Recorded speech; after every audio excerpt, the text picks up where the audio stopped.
तमसा नदी। अयोध्या से 20 किलोमीटर दूर है तमसा नदी। यहाँ पर श्री राम ने नाव से नदी पार की थी। श्रृंगवेरपुर तीर्थ। प्रयागराज से 20 से 22 किलोमीटर दूर श्री राम श्रृंगवेरपुर पहुँचे, जो निषादराज गुह का राज्य था। यहीं पर गंगा के तट पर उन्होंने केवट से गंगा पार करने को कहा था। श्रृंगवेरपुर को वर्तमान में सिंगरौर कहा जाता है। कुरई गांव।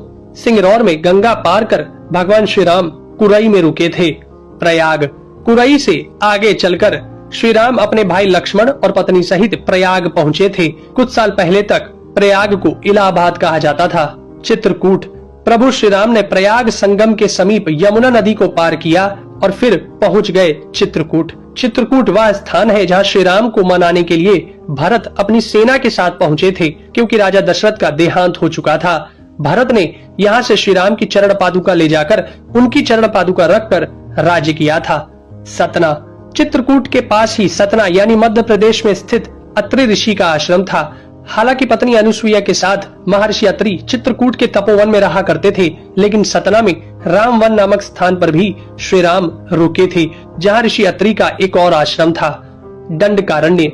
चित्रकूट से निकलकर श्री राम घने वन में पहुंच गए। असल में यही था उनका वनवास। इस वन को उस काल में दंडकारण्य कहा जाता था। मध्य प्रदेश, छत्तीसगढ़ और महाराष्ट्र के कुछ क्षेत्रों को मिलाकर दंडकारण्य था।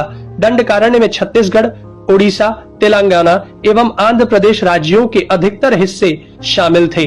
दरअसल उड़ीसा की महानदी के इस पास से गोदावरी तक दंडकारण्य का क्षेत्र फैला हुआ था। इसी दंडकारण्य का ही हिस्सा है तेलंगाना का एक शहर भद्राचलम।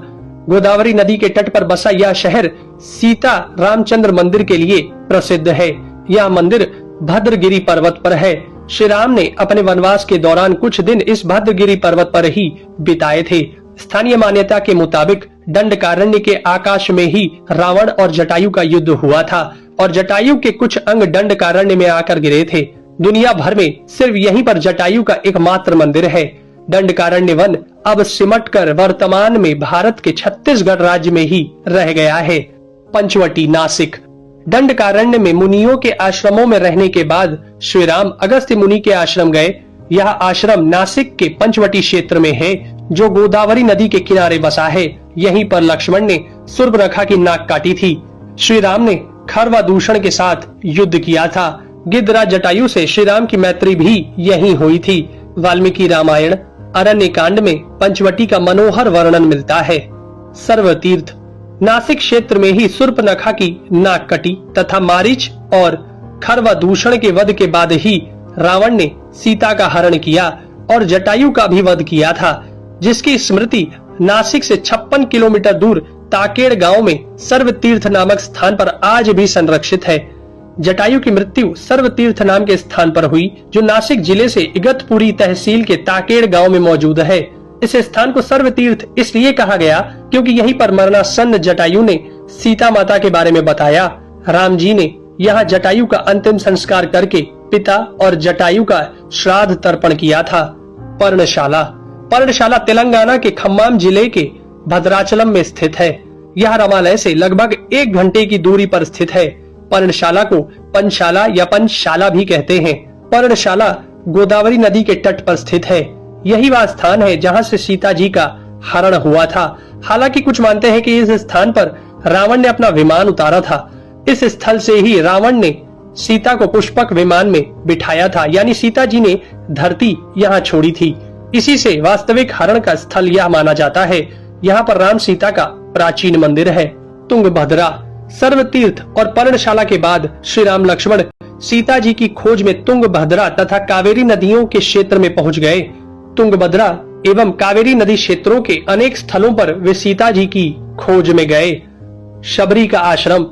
श्री राम और लक्ष्मण सीता की खोज में तुंगभद्रा और कावेरी नदी को पार करते हुए चल दिए। जटायु और कबंध से मिलने के पश्चात वे ऋषिमुख पर्वत पहुँचे। रास्ते में वे पंपा नदी के पास शबरी आश्रम भी गए, जो आज केरल में स्थित है। पंपा तुंगभद्रा नदी का पुराना नाम है। इसी नदी के किनारे पर हम्पी बसा हुआ है। रामायण में हम्पी का उल्लेख वानर राज्य किष्किंधा की राजधानी के तौर पर किया गया है। केरल का प्रसिद्ध शबरीमलय मंदिर तीर्थ इसी नदी के तट पर स्थित है। ऋषिमुख पर्वत। मलय पर्वत और चंदन वनों को पार करते हुए वे ऋषिमुख पर्वत की ओर बढ़े। यहाँ श्री राम ने हनुमान और सुग्रीव से भेंट की, सीता जी के आभूषणों को देखा और बाली का वध किया। ऋषिमुख पर्वत वाल्मीकि रामायण में वर्णित वानरों की राजधानी किष्किंधा के निकट स्थित था। ऋषिमुख पर्वत तथा किष्किंधा नगर कर्नाटक के हम्पी जिला बेल्लारी में स्थित है। पास की पहाड़ी को मतंग पर्वत माना जाता है। इसी पर्वत पर मतंग ऋषि का आश्रम था जो हनुमान जी के गुरु थे। कोडिकरई। हनुमान और सुग्रीव से मिलने के बाद श्री राम ने वानर सेना का गठन किया और लंका की ओर चल पड़े। तमिलनाडु की एक लंबी तट रेखा जो लगभग 1000 किलोमीटर तक विस्तारित है, कोडिकरई समुद्र तट वेलांकनी के दक्षिण में स्थित है, जो पूर्व में बंगाल की खाड़ी और दक्षिण में पाल्क स्ट्रेट से घिरा हुआ है। यहाँ श्री राम की सेना ने पड़ाव डाला और श्री राम ने अपनी सेना को कोडिकरई में एकत्रित कर विचार विमर्श किया, लेकिन श्री राम की सेना ने उस स्थान के सर्वेक्षण के बाद जाना कि यहाँ से समुद्र को पार नहीं किया जा सकता और यह स्थान पुल बनाने के लिए उचित भी नहीं है। तब श्री राम की सेना ने रामेश्वरम की ओर कूच किया। रामेश्वरम समुद्र तट एक शांत समुद्र तट है और यहाँ का छिछला पानी तैरने और सन बाथिंग के लिए आदर्श है। रामेश्वरम प्रसिद्ध सनातन तीर्थ केंद्र है। भगवान श्री राम ने लंका पर चढ़ाई करने के पहले यहाँ भगवान शिव की पूजा की थी। रामेश्वरम का शिवलिंग श्री राम द्वारा स्थापित शिवलिंग है। धनुषकोडी या धनुषकोटी।